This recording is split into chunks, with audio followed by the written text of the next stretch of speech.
Hey guys, it's a new year and this is when people usually set their New Year's resolutions, but if you're anything like me, you only keep them for 1 to 2 weeks until ultimately fall back into old habits. Shout out to my New Year's resolution of having 6-pack abs. But why do we always fail? In this video, I'm going to be talking about setting goals for 2022. From the books I've read, like Personality Isn't Permanent by Dr. Benjamin Hardy and Atomic Habits by James Clear, I've come up with one key takeaway of why we fail. Our resolutions, our new year, new me, literally try to change who we are. Behavioral change can only happen at a deeper level, but we tend to set our goals at what we want to see. We want to be more friendly, we want to earn an extra $10,000, we want to run a marathon, wink wink. But if we only set our goals at this level, then we can only go so far. Instead, there's 4 steps for us to set our goals and actually achieve them. The first step is to commit to who we are going to be. These are identity-based goals that actually transform who we are. Knowing who we are is this long-term motivation because it gives us our why to continue on achieving our goals beyond the 2-week mark until the end of the year.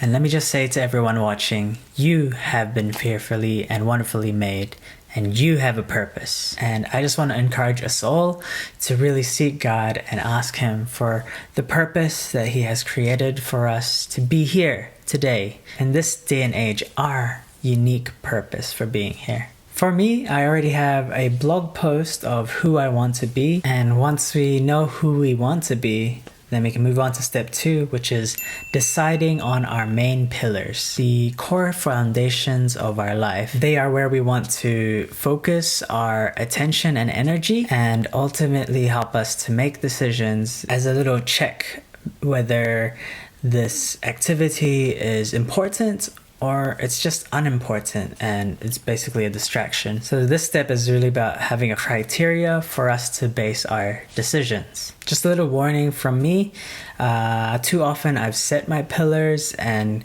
I forget to kind of fact check them each day and I just forget about them. So I really encourage us again to write these down and have them somewhere we can see every single day. And yeah, for me in 2022, my relationship with God, my health, my content creation career, and my family and friends. And using our pillars, we can finally, step 3, set our goals for 2022. Here are my goals for 2022. I know what you're thinking. Steven, didn't you just say that making goals at the surface level means we can't achieve them? Well, that's why we did steps 1 to 3. First, identifying who we are going to be. Then step 2, choosing the right pillars. Step 3, we can actually set the goals because we have our mind and our heart in the right space. And lastly, when we get to the end of the year and we haven't reached 100%, maybe 80%, 50%, maybe even just 10% of our goal, celebrate, knowing that we are moving forward to the identity that we choose. So right now it's step 4. It is time for us to take action and start building good habits. And if you want to hear about my plans for achieving my goals for 2022, click here next. Peace.